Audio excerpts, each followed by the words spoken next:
Good morning or good afternoon, everyone. So my task is very simple, is to facilitate a conversation among our leaders with the audience. Much has been said this morning, and I want to just note three things briefly. One of them is that the world in 2015 had perhaps the best plan ever for a prosperous world. We have heard also that the picture is mixed. And the third, which was said in different ways, was that unless we do something to come back on track, the chances are that what the World Bank report said recently will be true. That is to say that by 2030, there will still be 600 million people living in poverty, and 400 million of whom will be in sub-Saharan Africa. But we have enough room to do something. So my role is very simple, is to use the 45 minutes to try to facilitate a conversation between the leaders and yourselves. We have 45 minutes. I will give the leaders 3 minutes for opening remarks. I'll follow up with a question, and then I will open it up to you for questions. So I'm going to ask President Edgar Lungu, welcome to Rwanda, Mr. President. I think this is your second visit. I'm not too sure whether it's my second or third, but I've this been is here third visit. long enough. Thank you. May you come again, please. So I'll give you 3 minutes to make opening remarks. Let me just take this opportunity to thank His Excellency, President Paul Kagame, for the warm reception that he has extended to me and my delegation since our arrival. And indeed, Mr. President, I cherish the cordial and friendly relationships that we exist between us. And it's a great honor for me and a privilege indeed to be here and be part of this platform. Well, as you have already said, the SDGs have been in place for over 3 years now. The question is, what concrete initiatives have we taken in our country and generally in meeting and monitoring the SDGs? We have aligned this in our 7th National Development Plan. Can you hear Mr. President? You can hear the President? Yes, you can. Thank you. Oh, Please thank go. you. Well, we have aligned our National Development Plan, which runs from 2017 to 2021, to the SDGs. And the 86% of the targets, of the SDG targets aligned to our plan. And this implies that our government is implementing the program in the 7th National Development Plan simultaneously with the SDGs. And I think that's a very good way to make a start. In terms of monitoring, obviously, the mechanisms we use in the development plan are the same ones we're using to monitor the implementation of the SDGs. So we will surely do better than we did with the Millennium Development Goals. That's what we think. Thank you very much, Mr. President. Your Excellency, President Paul Kagame, opening remarks.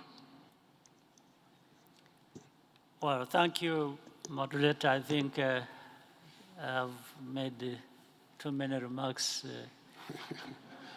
I'll try to be very brief. I think this meeting is very important. The Center for SDGs on our continent is equally important and has done a very good job actually to bring out what needs to be done and even simplified it because there are too many things to talk about and to attend to within the SDGs framework, and sometimes too many things get lost on many people. And I think the simplification for easy consumption is a very welcome thing. And but I want to say, as we move forward, we really need to keep focused on making the difference in real terms. We can have SDGs well defined and understood and put before us. We need to move the longer distance of delivering on improving lives to a significant extent for our people, and in a way avoid what has been happening in the past many years, which you can see on our continent, of having to keep massaging poverty and living with it for as long as we can. So thank you very much. Thank you, Mr. President. Vice President Taylor.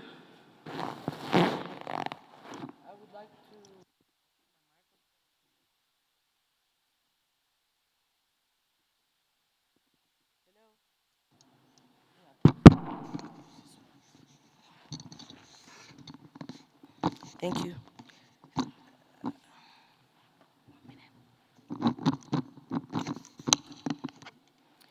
I would like to thank His Excellency, the President of Rwanda, for taking on this awesome responsibility, first of hosting the SDG office and following up and making sure that the targets set are being worked upon. I also would like to add my voice to His Excellency, President Paul Kagame, in that the SDGs are indeed possible.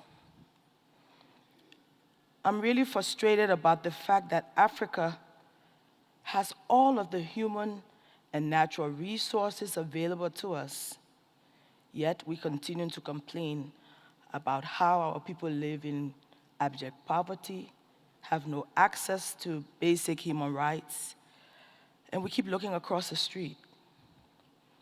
The SDGs are possible if we have leaders that will make the political decisions, to make the right choices, to find a way to turn some of the internal resources that are possible to begin this process. And then we can go out and find out what additional resources can be put together to help us achieve the SDGs. So I would like to stop here for the moment and just say again, it is possible. We must not drop the ball. Thank you. Thank you very much, Vice President. Chairman Moussa. Je dirais tout simplement, bien qu'ambitieux, les objectifs contenus dans l'agenda 2063 et dans les autres idées, il est possible de les atteindre. Mais pour cela, il faut s'en convaincre, et s'en convaincre profondément. Ce n'est pas juste un fait de mode. Il faut de la volonté politique qui doit être accompagnée par des actions concrètes sur le plan politique, sur le plan économique et sur le plan social. Le défi est global, l'effort doit être global et certainement le succès ne pourrait qu'être global. Mais en tant qu'Africains, nous avons tous conscience que nous étions mal partis. Certains ont dit que même l'Afrique est mal partie. Il n'est jamais trop tard pour bien partir. Nous en avons le potentiel, il suffit vraiment de s'en convaincre et d'agir en conséquence. Merci. Merci, President. Thank you very much. Now, President Lungu, I don't put you on the spot, especially because you are our guest. I read a speech you made to Parliament of Zambia, opening Parliament in 2018, and I was very impressed by the way you spelled out the vision for Zambia by 2030. It mirrored exactly what is in the SDGs. And I was impressed by the way you were trying to get to it. But on the same day, I was reading that. I was reading the Zambian press, the concern by the Zambians that Zambia was taking on too much debt. I looked through the numbers. I did not necessarily agree. But I want to give you a chance to articulate for people here, and maybe those listening to you, how you think we can finance our development using domestic resources, mobilizing external resources, both grants and debt, which we need to be able to achieve the goals you wanted to achieve. And I want to add that I want to salute what you do, because the effort of your government in collecting domestic revenue is one of the best in this region. It was much better in the past, but I think you're on the way back to ensuring that you can mobilize enough domestic resources for funding the SDGs. So I'm giving you a chance to just clarify this issue, because I think it's of interest to people here, and maybe Zambians who might be listening to you. Thank you so much. To start with, show me one country in the world which doesn't owe. All of us owe. It's a question of how we apply these resources that we borrow, whether we apply them to the intended objective or not. That's what's critical. We are all owing one another. And then what should bother you is the capacity to pay. Are you going to pay back in your lifetime, or are you going to burden the future generations? And these are key questions. Speaking for Zambia, I think we've had too much flight, illicit flows of resources. Take copper, for example. Recently, I had to take very drastic decisions on one giant mining company because of what we thought was the flight of resources from our country. Tax evasion and the dealings between, inside trading, if I may call it that. So I don't think that we're scared with the idea of borrowing. It doesn't scare us at all. What scares us is whether those resources are not being applied to the intended objectives. And once they're applied, I think, together with the private sector and the civil society and all of us, we can work our way through the difficulties that we have. And for me, that is why we are chosen to lead.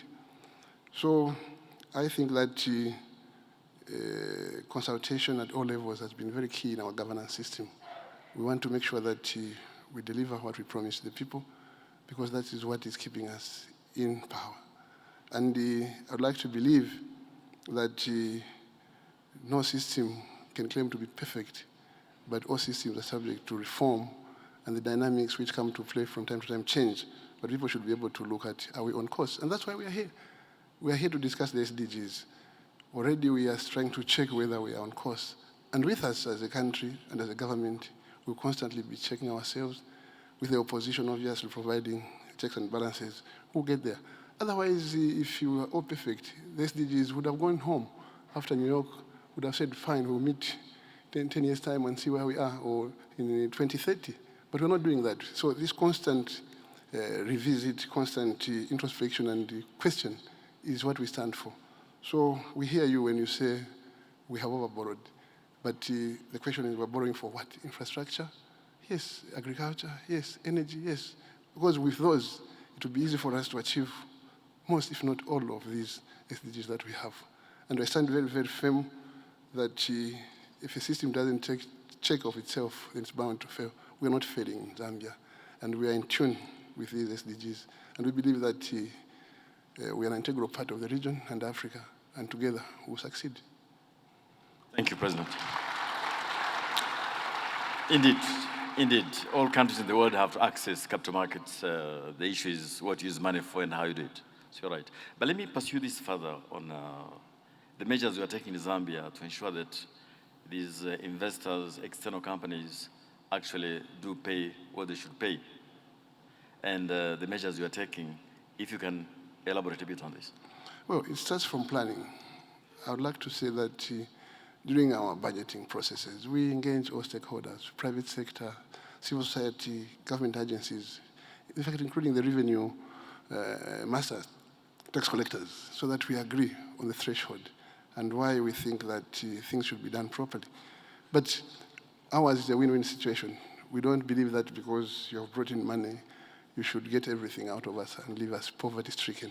We want to believe that when you get your money, we as the country, as the people, see ourselves as shareholders, such that when you get your dividend, you leave something with us in terms of taxes, so that we provide for the social sector.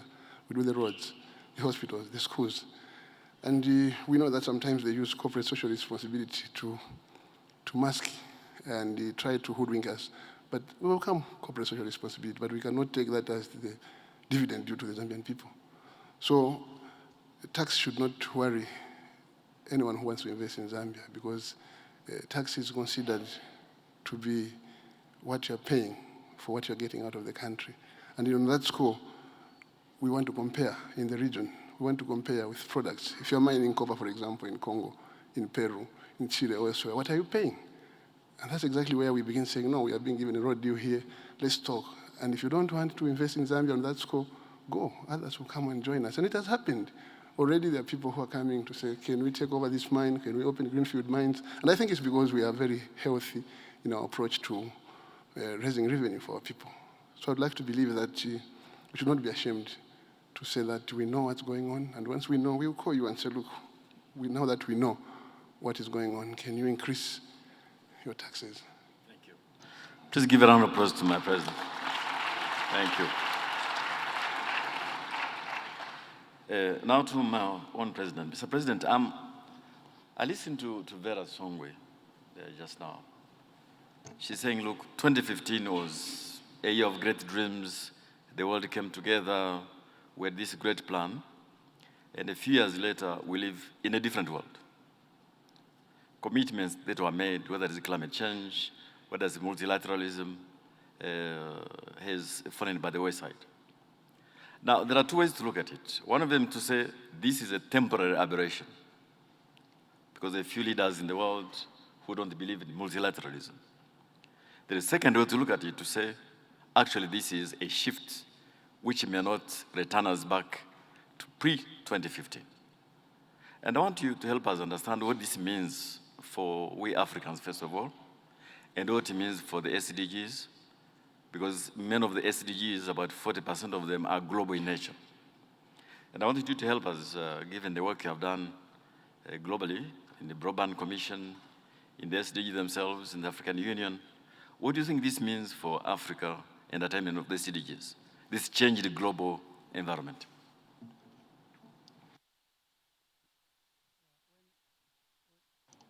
When we look at these challenges, the problems on the global level, I think the first reaction should not be to despair or want to run away from the problems. Instead, I would prefer that we look at the situation providing the opportunities as well. There are huge opportunities involved. And the change that has been taking place across the globe will always be the case in terms of cycles. There will always be one change of one kind that is so broad or another. There is no question about it, whether it is the leaders that emerge that have impact in terms of their decisions affecting the whole world, or real things happening, events that, as you mentioned, the climate change and other things, people have just awakened up to, they've been waking up to some of these realities which at some point were not significantly visible as they are today. But for Africa, in my view, Africa is really having two tracks. One, it is so seriously challenged by a number of things. On the other hand, it is also endowed with not only resources, but opportunities. Opportunities in the sense that the change we see happening, on the one hand, the populism that has been spreading, many parts of the world looking inward. On the first assumption, it's a huge problem that might even be insurmountable. On the other hand, why don't we see it also as an opportunity in the sense that Africa, to an extent, being left on our own, where we have been before anyway, with improved thinking and action, might actually be an opportunity. If you are left on your own to feel challenged and look for ways to get out of the problems, I think you are likely to find a way and move forward instead of being in a situation where, in actual fact, I can say Africa has been spoiled in a sense. Yes. We have been spoiled because whenever there is a problem, we cry, and there is somebody showing up. I say, no, I can deal with your problem. It has happened so often. Yet, like the case we have heard from when you raised the issues with the president of Zambia, actually Zambia as a country is endowed with a lot of resources and therefore opportunities. If management of that situation improved, governance, skills, knowledge, which we are all trying to obtain for our countries, I think they can solve a big part of the problem. Now, it gets even better if our domestic situation is improved in that manner, and then we are cooperating, working together across the continent, across our borders, like we have already seen at the continental level with the new situation we have. Happy to have the chairperson of the African Union Commission, who represents a commission that has been at the core of these changes for our continent, assisted by different teams of leaders of our continent or technocrats from across our continent with different backgrounds of expertise. When we put together the African Continental Free Trade Area, that is huge. And it is going to take advantage of some of the situations obtaining as of the change sweeping across the world. Running and getting integration across the continent going, creating one African air transport market. As you said earlier, the Peace Fund that was mentioned earlier that has been created, the need to sit together and resolve some of our problems which we have always outsourced to others. I think this means things are beginning to happen. And in fact, we wanted 400 million for the Peace Fund. We are now over 100 million. That is a sign that we actually even have resources. We just need to be better organized in how we avail our resources, spend the resources, and towards and align that with the problems we have to address. So for me, I don't think there is a need. Earlier, where we were discussing in another setting, and to what I have just said in a moment ago, I think time is now. Africa has to mobilize itself, resources, and better ways of approaching our problems, and then cooperating with the rest of the world to fill the gap that remains. And I think less attention paid to us is a good thing. Yes. Thank you, Mr. President. Vice President Taylor, President Kagame just now in his remarks mentioned that we should aim not just at eliminating poverty, but we should aim higher. But I also mentioned that we come from the initial conditions are not the same. Now, your country, Liberia, has come from a long, long way.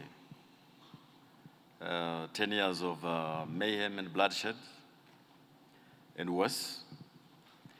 I visited your country during the Ebola crisis. And what I saw was, to be honest, I've seen worse, but I never expected what I saw. The health system had completely collapsed, institutions completely not functioning. And I just keep wondering, when you look at these SDGs, bearing in mind where you come from, what is that special effort you will need to catch up for lost time and overcome those challenges? What would it take? I think it will take strong political will, not only at the top, but at every level of governance. The Rwandan miracle, I call it, shows the rest of the world that if there's a vision and collective will, anything is possible. Truly, Liberia has its challenges.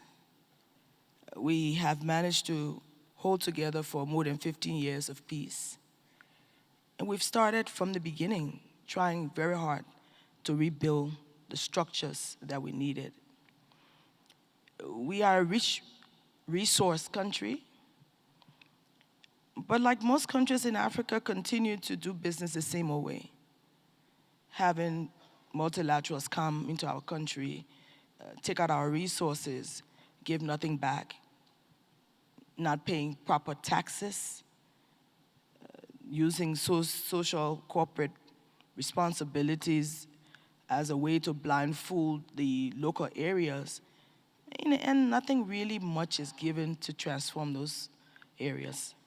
And so when they leave, huge holes are left, not just in the land, but in the hearts of our people. So what do? Our government is trying in a very challenging time when the prices for most of our commodities that we usually sell overseas are very low. We must now sit, and I think our president is involved in bringing together a national conference and determining what do we want for our country. What is the future we hope to have? What is the future we hope to leave for our children? And that will entail some very, very, very strong choices. We have to make the difficult decisions to transform the way we do business. The Liberian budget maybe is 80% salaries and recurrent expenditure. So you're never going to be able to build schools or to fund hospitals or to build roads. What the SDGs tell each of us as we strive to build better systems is that it is a regular problem that ties into the heart of nations: poverty, inequality, lack of resources. But if we put together what we have and begin first to change the way we do our budgets. If we're talking about education, then we must put monies in education. And we can begin at ensuring that there is quality in our schools. You will hear Liberia and other countries say we have a large population of young people now going to school. What are we teaching? Can we start at that level to ensure that where we put our funding, quality comes out of it? And that's a part of the SDGs. So it takes that kind of a leadership. But Vice President, I'm not putting you on the spot, but some time back, all the children, or maybe not all, but the majority, failed their exams, secondary school exams. All the kids failed secondary school exams. Now, that suggested there was nothing wrong with the kids, there was something wrong with the system. You get what I mean? Yes. Tell me. And what we've done when we took over, the president put in a plan first to pay those fees, which are a large portion of what the parents must pay. And so no one now in Liberia who takes those exams, the WIAC exams, pay the fees. So children can stay in school. What we had was a situation 2 months or 3 months before the WIAC exams. Kids are out of school, going from office to office, going to family members. Oh, we have to take WIAC, we can't afford it. And that took them out of a space where they should be learning and preparing for the exams. So we now, this is the first year we've done that, paid all of those fees for WIAC, and we're strengthening and providing additional training for our teachers so that the children stay and learn what they need. Again, it's about quality. What you put in is what you're going to get out. If you have children that are not in schools, even though they have opportunities to be so, it's a difficult process. We also now have a free educational system all the way up to 12th grade. We are struggling to make sure that those schools are brought up to standard so that we can begin to teach our children what they need to prepare them for the future. Thank you very much. Please give a clap to our Vice President. For those who may not be familiar with these figures, Liberia up to 1979 was classified as a middle-income country. A middle-income country. All the human development indicators were up north. Now they are some of the lowest HDIs you have in the world. So you can understand the challenge they face. Musa, I'll ask you the last question, then I'll come to the floor. And I want to ask you about issues of security, stability, and the implication for the SDGs. Now, some crises one could understand, but do you think we Africans are doing enough in a place like the Sudan to ensure that what is a dispute, what is some contestation, does not deteriorate into worse and thereby undermine possibility of countries achieving SDGs? Okay, we have this peace fund now, the president referred to it, $120 million, we're on track. But money is one thing, but are you satisfied now that we have everything we need to ensure that crises not become mega crises and thereby undermine SDGs? But you can speak in French, Moussa, if you want. Très bien. Je crois qu'au niveau de l'Union africaine, à ce jour, nous avons tous les instruments nécessaires sur le plan politique, sur la question de paix et de la sécurité, sur le plan économique, sur le plan social. Le tout, c'est de les appliquer, des implementation. Sur la question de la paix, vous qui êtes économiste, regardez ce qui se passe en Libye, au nord, un des pays les plus riches du continent. Somalie, à l'est, depuis presque 3 décennies. L'un des plus importants pays qui a la côte la plus importante. En Afrique de l'Est. Vous prenez le Mali, en Afrique de l'Ouest. Vous prenez la République démocratique du Congo au centre. Imaginez-vous, si ces pays étaient dans une situation normale, quel sera l'impact sur la puissance économique du continent africain? C'est dire, sincèrement, sans compter le bassin du lac Tchad, où la plus grande puissance démographique et économique du continent, le Nigeria, est dans une situation des plus difficiles. Donc, les questions de sécurité et de stabilité sont fondamentales. Elles sont à notre portée. Elles sont à notre portée. Et vous êtes témoins. Quand nous nous sommes engagés sur le Fonds de la paix, qui a été mis en place depuis 1993, en une année, nous avons pu mobiliser plus de 116 millions de dollars. Il faut qu'on se convainque que c'est notre affaire. D'abord, avant de s'adresser aux autres.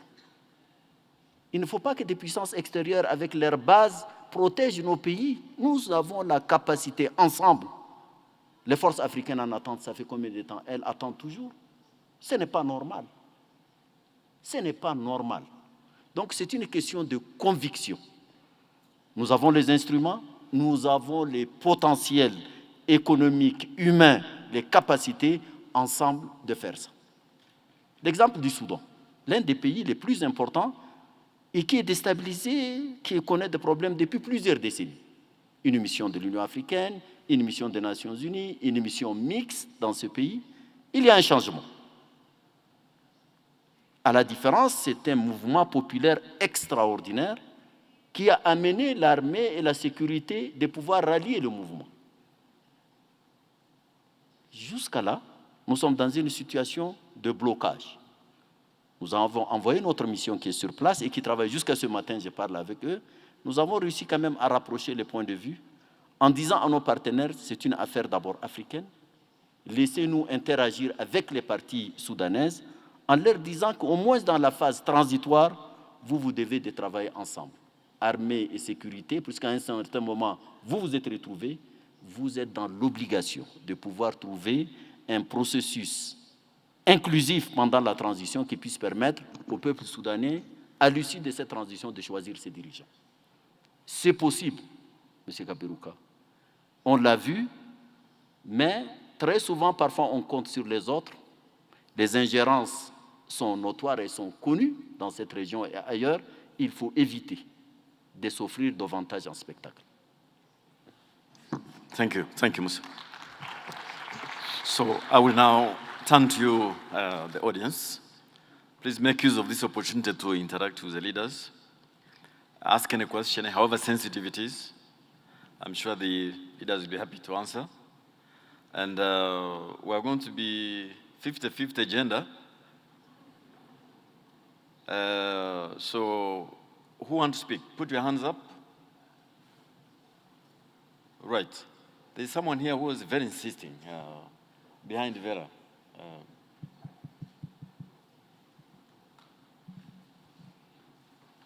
Thank you very much. My name is Dr. Wal Elizabeth. I work for AMREF in Kenya. My question is to the whole panel. Being the leaders of the 3 countries that are represented here. Okay. Being the leadership, I wanted to find out at what point does the buck stop with you? What measures have you put in place? Because the report is saying people are not, the indicators, people are not reporting, or the finances are not enough. But at what point does the buck stop with you as the leadership? And what have you put in place, measures to amend that? Thank you. I'll take 2 more. The gentleman up there. Okay, thank you. My name is Nengo Ali, a young man who's struggling just to try to solve some of the SDG goals. And my question goes to Your Excellency, Mr. Musa. I would like to ask you, you who have the overall sight of Africa, how does the young people contribute to the Sustainable Development Goals in their solutions? And also, I would like to take this opportunity to thank my president, Mr. Paul Kagame, for what he does, as he does whatever it takes to make this country and the whole Africa a better place. Thank you. Thank you, but I didn't hear the question. What was the question? Thank you. My question was about how does the youth is involved into the solutions about the sustainable development goals, which is going straight to Mr. Musa. Thank you. Okay, the youth. Someone at the end there? Thank you. My name is Jean-Claude Mutabazi. Of course, this is an eye-opening of a 3-year journey, as the MC said. I would like to ask, to convey my questions to the whole panel, since they are on the leadership of the countries. Like, how is the collaboration between countries are going? Aussi pour Moussa Faki, qui a dit que le gouvernement dépense le budget dans les management de sécurité. Comment on peut utiliser les ressources qu'on a pour que les pays renforcent les collaborations entre eux. Et aussi, for my presidents who are on the panel, which are the alarming challenges that needs to be addressed? Of course, we say we need to invest in agriculture, we need to invest in health, but also we forget about there's climate change and conflicts on the continent. So how are we going to do with that when there's conflict on the continent? So what is that challenge that needs to be addressed like really, really fast? Okay, so I'll take this person here. Yes, you. And then I'll come to the leaders here. Thank you so much. My name is Hajjash Said Abakar. I'm from Chad and work with the African Peer Review Mechanism. I'm glad to see His Excellency, Paul Kagame, because yesterday when Her Excellency Dr. Tyler gave her a speech, I asked her which kind of leader do we need to follow to achieve those goals. And she was so kind to give me a reference. One of them is His Excellency Mr. Paul Kagame. I have two questions, if it's not too much. You just have one question. One, okay. Yeah. Okay, I can combine them. Okay. So my question is that, you know, the SDGs are the responsibility of everyone. So in the SDGs reform, which kind of language have been used to reach those people? Like if I want to talk to the farmer, which language I'm going to use? Is it the language of SDGs experts or their own language to make them better understand? I'm not talking about the matter language or tongue, mother tongue, no. The way that will understanding better. And I'm combining that like, as a leader, this question is for His Excellencies Paul Kagame and His Excellencies Moussa Faki. As they know Africa better than the rest of us here, where are we? So your question is about communication with the public? That's the communication, and where are we, what is the hope that we'll be achieving those goals by 2030? No, I will have the first question. Yeah. So let me come to President Lungu, the last one about collaboration among countries. Yeah. And I want to thank you, President Lungu, because of what you have done to ensure the Kazungula Bridge is done finally. For those of you who don't know, there is a border on the Zambezi where 4 countries meet: Zambia, Zimbabwe, Namibia and Botswana. And when I first visited, they were still using a 50-year-old pontoon. Trucks were waiting for up to a week. And the institution I was leading had provided the money. Money was available, but one of the countries did not want the bridge. But that country was not Zambia. And Zambians worked very, very hard to ensure that this bridge was done. I think this was a major signal of collaboration. We want to thank you. But if you want to add something on how countries can work together to give SDGs a greater chance. I think it starts with our center, SDG Center for Africa, where we are seated now. If we can replicate this, we're already doing that with the SADC region, going to have a center in Lusaka, Zambia, and I think in the Western region, Monrovia in Liberia. And I think going forward, it's these economic blocks which we break down to entities in regional groupings, either of economic or political integration, which will see us succeed. Because it's a question of good practices. What can you learn from your neighbor? And I think I'm learning a lot from President Paul Kagame. I'm learning a lot from others who have been there before me. And I hope that I also be remembered as a good leader. It's very important. So we need to look to ourselves and our people in the region to start with. What is it that we can do for them? What is it that they really deserve as a priority? And then we go down and interact with them. And if we think that what they think is not a priority, we should engage them to show them why we think education probably could be the game changer for them.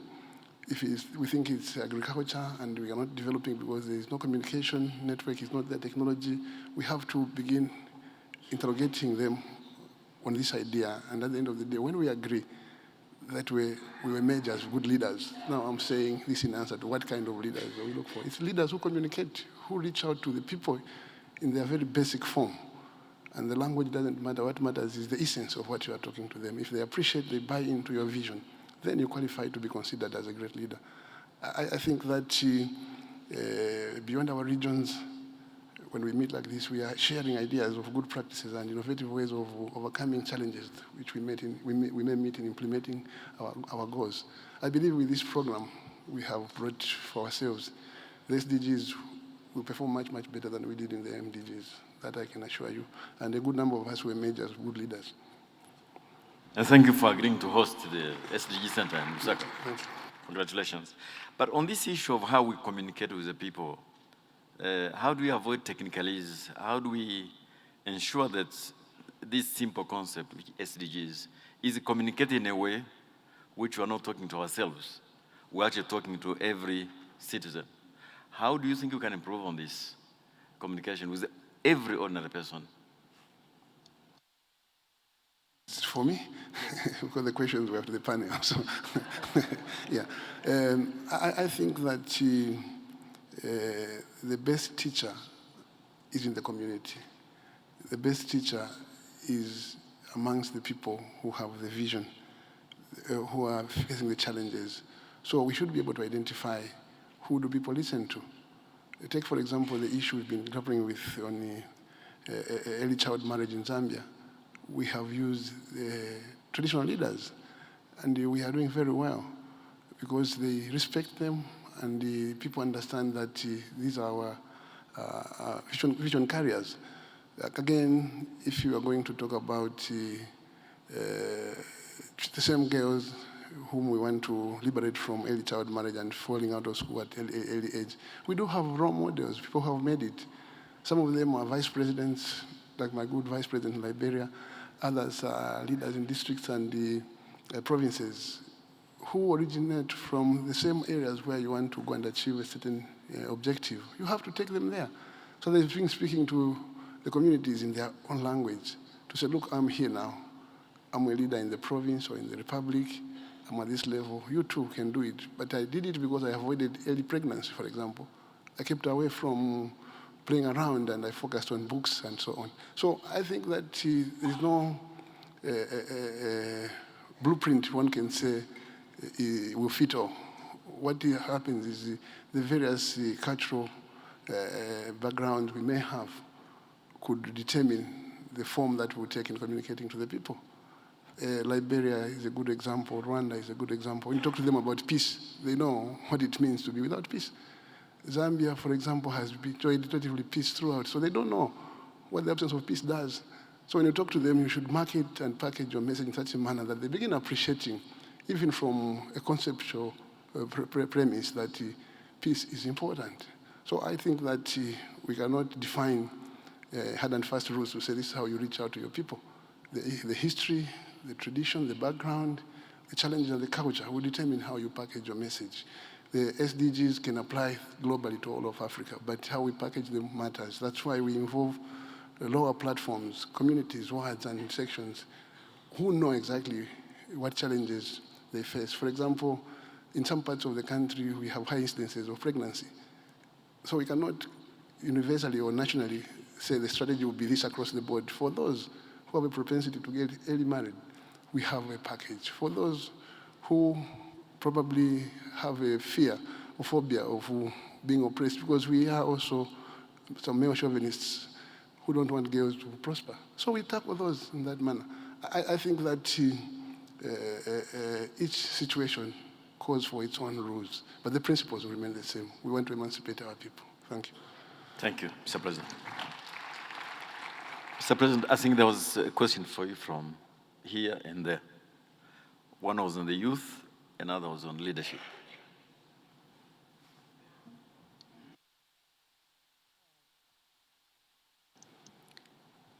Let me link it, though, with what the President of Zambia has been answering. There's the youth, then the leadership. Then there is the problem to have to deal with generally to do with development. I think the question that was asked about what language do we use to communicate to people was very important. And I'm linking the two because the youth are a big part of our society that we have to pay attention to, invest in, and so on and so forth. But it is important also to say that within the youth, our people, there must be this responsiveness. The youth must grow understanding their importance, but their responsibility as well. So how do the young people become part of the solution and not just be thought of as a problem, but rather as a solution? If the youth would not connect with the local communities, with the understanding of what the problem is, and therefore their responsibility and action towards dealing with that problem. So, and they are linked in a sense, and very important, the language you use. You see, we must create an environment or put in place processes or whatever literature we use to explain what the problem is to our people. All these must be user-friendly. The person receiving that must be able to understand indeed what is being talked about. And the leaders, therefore, their role would be to make sure that you create that link between what is the solution that is being put forward to address the problem, and then show how the solution is linked with the problem and solving that problem. And in between there being that responsibility of the leader and then the people who are experiencing the problem also being part of that solution and therefore carrying a responsibility. So we should not always fall for this easy sort of way of conceiving things. It's like there is a leader who is there, who is supposed to address problems of people have. The leader will have to make sure that they mobilize, they solicit responsibility and engagement of the people who are experiencing the problems. That is the main task. But in the end, a big part lies with the very people in our communities, whether it is the young people or the women. But you have to make sure that they are engaged, you make them responsible, but you provide indeed that leadership or the environment, you create that environment that allows them to do what each one can do to have a solution resilience. For example, let me use this example, and again building on the language and the communication, how do you reach people? The problem we had here of justice, we had hundreds of thousands, if not millions, of people demanding justice. Now, if we had just gone the technical way, the route of taking everybody to court, tried, and defense lawyers, and everything, we would not have done even 0.1% of the problem by now. But what did we do? We looked from within our history, our traditions, how to resolve problems, disputes, grievances. This is where the gacaca comes from. So when you're talking to when we were talking to our people and talking about using communities to address these problems of justice and not turning justice into just a technical issue, we actually found a way to resolve the problem, because the communities would choose people they trust to listen to their grievances, and in the process, arrive at problem being resolved. Now, we made it easy for people to understand, because Gacaca is their thing, it's their history, it's their culture. They understood this is the way to resolve a problem.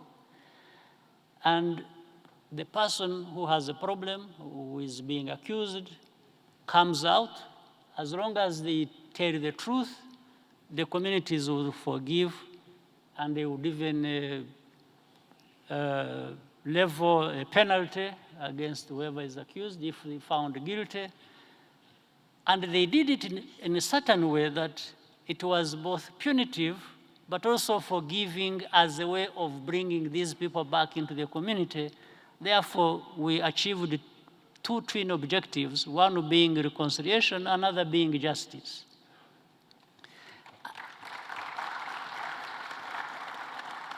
I don't think you would have we would have achieved anything going simply the technical way of dealing with this that is so academic. You know,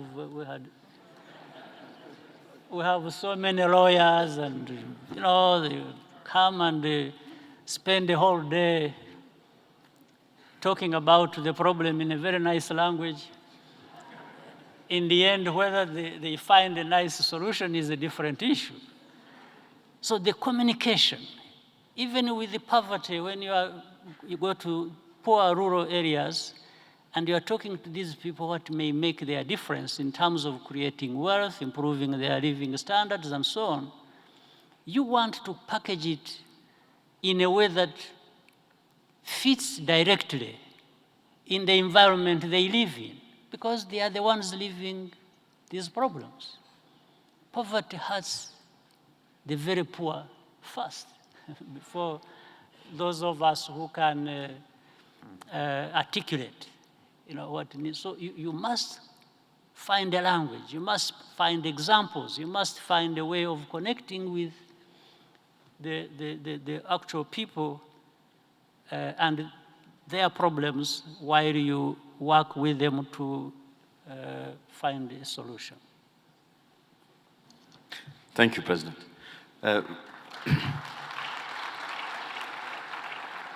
Vice President Taylor, please, any question?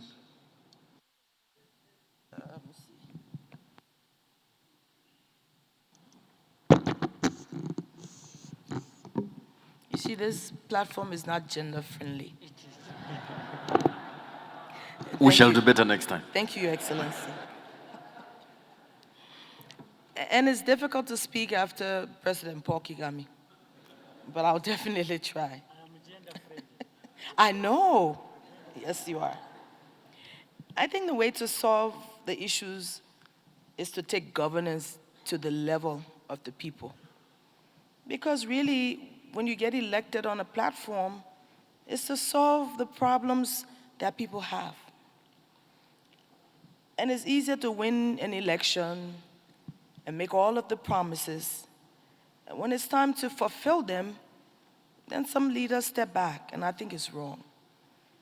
I believe that is why we have a lot of the youth problems that we have across Africa, that they come out and they campaign and they believe that you will actually transform their lives. And then when you get elected, you realize that, hey, this is a very serious issue. What should you do?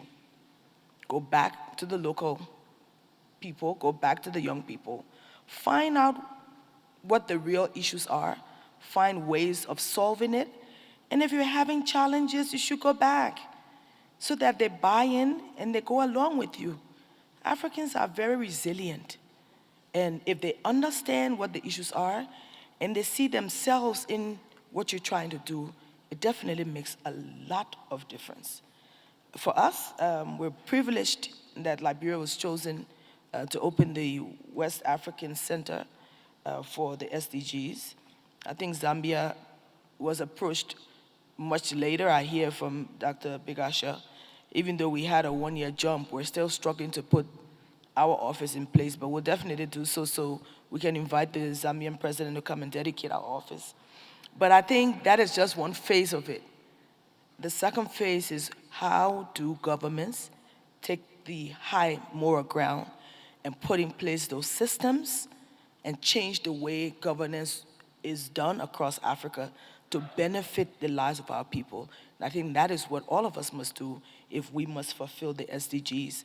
Because again, there are opportunities, there are challenges, but we can work it through, bringing our people on board, letting them see that it's not about the small percentage of those who are at the top, and that it's actually about how they too can get involved in helping governments solve the problems that they have. Thank you, thank you.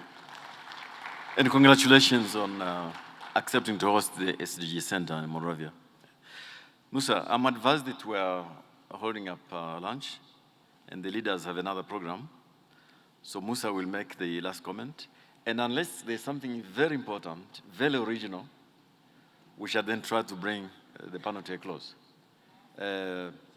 It has to be very original, something we have not heard before, and it can only be one. So, Musa. Merci. On m'a posé la question sur le rôle de la jeunesse dans l'atteinte des objectifs des ODD. Je pense du fait que la jeunesse est la majorité absolue. Elle a naturellement une responsabilité également absolue. Le tout, c'est de la mettre au centre des préoccupations. Je crois que très souvent, on a fait preuve, il faut le reconnaître, de faiblesse intellectuelle. Leadership intellectuel, organisation, société civile. Je crois que la jeunesse, de par sa formation, on peut déterminer le rôle qu'elle peut jouer. Nous avons hérité d'un certain nombre de choses qui, ma foi, sont devenues complètement anachroniques. Dire qu'il faut former des gens pour devenir des fonctionnaires, ce n'est plus d'actualité. Ce n'est plus d'actualité. Il faut que les jeunes, donc il faut adapter la formation, il faut libérer les énergies, il faut également prôner la valeur travail. Parce que sans le travail, on ne peut jamais changer quoi que ce soit. Nous sommes habitués à des modèles où on forme des élites, des intellectuels qui doivent travailler dans les bureaux. Ça, c'est quelque chose qui est complètement dépassé. Donc, la responsabilité du leadership est une responsabilité des moyens. Il faut créer les conditions pour que les gens aient la formation nécessaire et qu'ils aient la conscience par rapport à leurs responsabilités historiques. Je parlerai comme les gens de la gauche. Deuxièmement, quelqu'un dans la Grèce antique, il a dit « Mobilisez-moi la jeunesse et laissez-moi faire ». Si vous arrivez à mobiliser, à communiquer avec la jeunesse, je crois que vous allez faire la différence. Ce qui a été possible ici, au Rwanda, il y a 25 ans. Plus d'1 million d'êtres humains ont été exterminés ici. 25 ans après ce qui est réalisé ici, je crois que c'est un exemple. C'est un exemple qu'avec de la volonté, de la vision, avec une mobilisation d'un peuple et surtout sa jeunesse, on peut faire la différence. Cela est possible. Et les exemples sont là et nous sommes ici, à Kigali. La deuxième question sur les pays qui dépensent des sommes importantes à leur corps défendant. Vous prenez les pays du G5 Sahel. C'est une zone que je connais parce que je suis originaire de là-bas. Vous voyez le Niger, le Tchad, le Mali, le Burkina. Aujourd'hui, pour certains, plus du tiers de leur budget est consacré à la sécurité. Ce sont des espaces vides. On a une menace toute particulière, le terrorisme et le trafic de sous-genres. C'est des territoires vastes. Celui que je connais le mieux, c'est mon village, le Tchad. Pour aller d'N'Djamena à Bardaï, c'est 2000 km à travers le désert. Si vous devez intervenir une force là-bas, vous allez dépenser énormément de moyens. Il faut, c'est pour cela, une solidarité, une prise de conscience continentale. Ils ont essayé de mettre en place le G5 Sahel, qui est une force commune.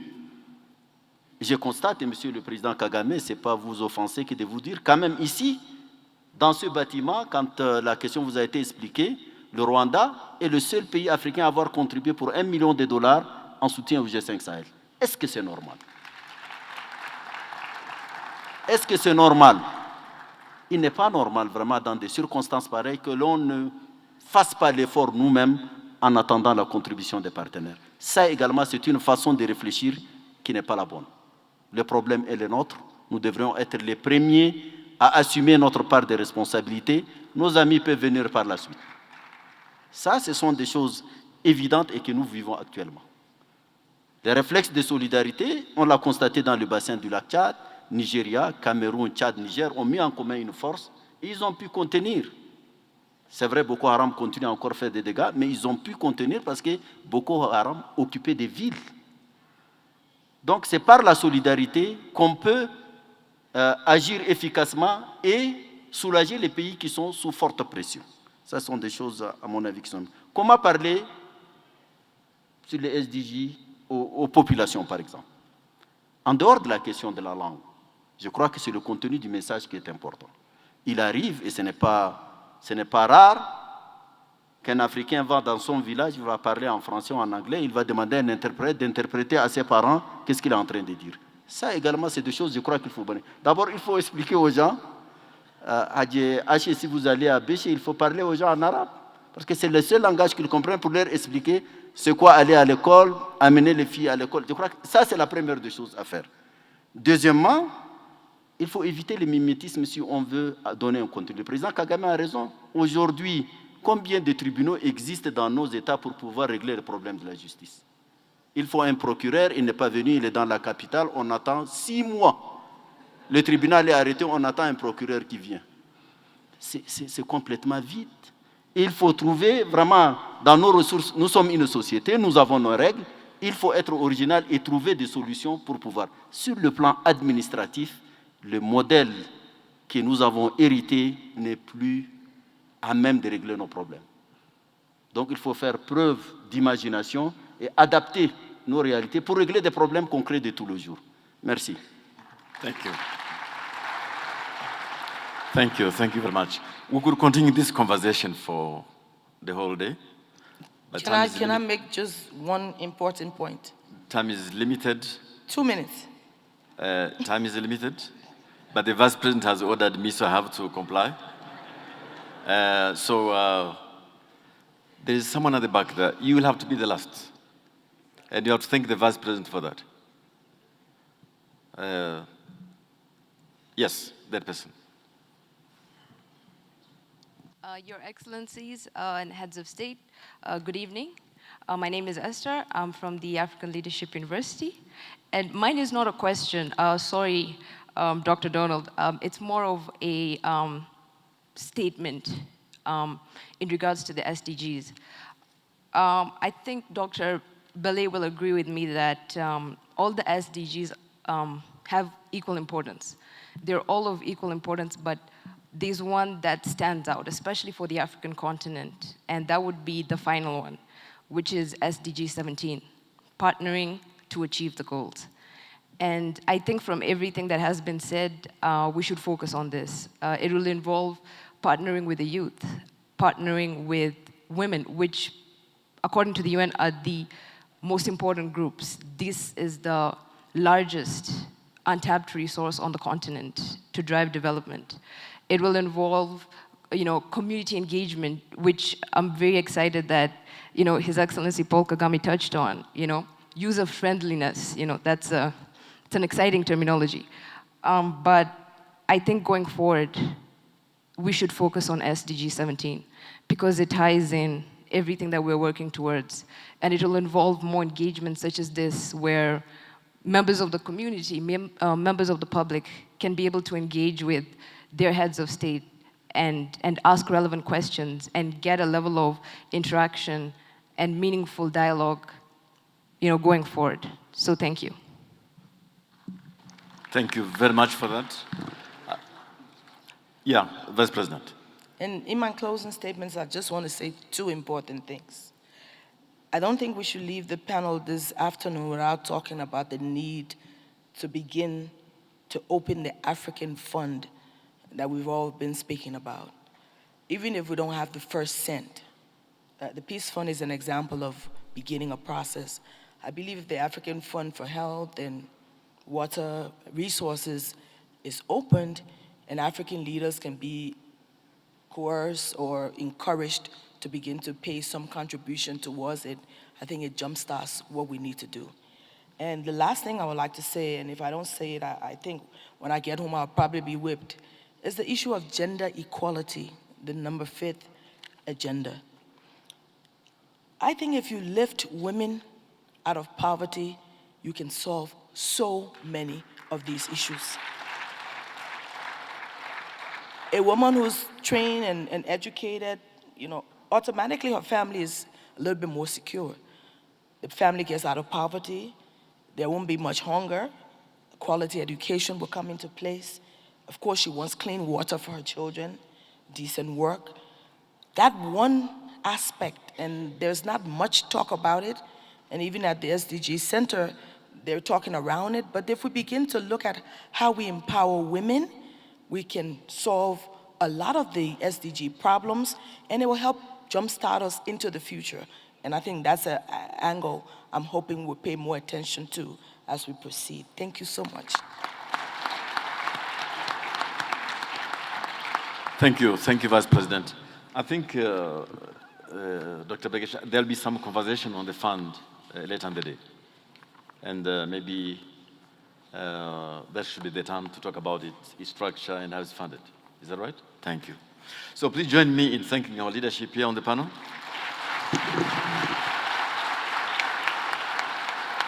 Thank you, Your Excellencies. Thanks.